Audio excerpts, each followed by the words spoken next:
curveballs. Knowing options with long-term care can help you and your family be better prepared. Sherman Huff joins us with more.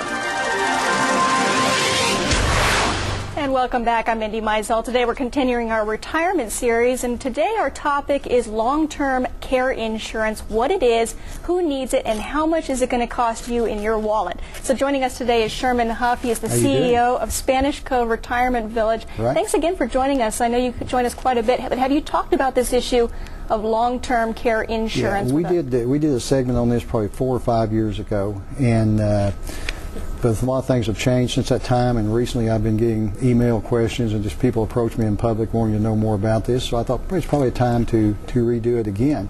And long-term care insurance, to just give you a definition, when it was established many years ago, that's where it got its name, long-term care insurance, because it only applied to long-term care, which is nursing home care. It's what was a generic term for it.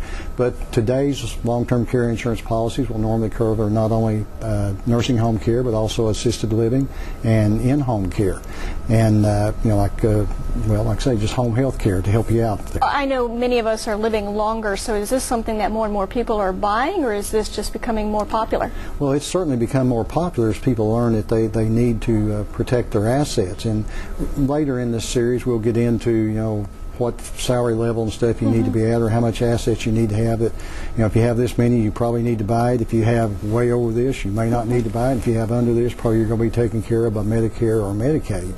But most people, it's like most of us. I think the related statistics show that only 43% of us will ever use nursing home care. Now, it doesn't address assisted living or home health in that. It only addresses the nursing home care part of it, and that most of us will not need it prior to age 75.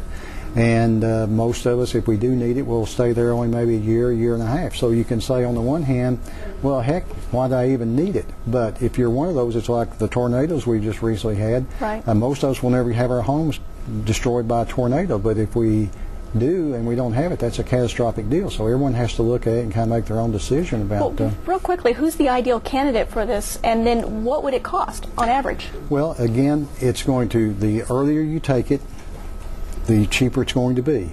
For someone like you, it's going to be a lot cheaper than it is for someone like me. But the fact you got to look at, and a lot of people say buy it young, but if you're not going to need it till you're 75 on the average, but that doesn't mean you're not going to be injured in a car wreck today and need it immediately, so you have to factor those things in.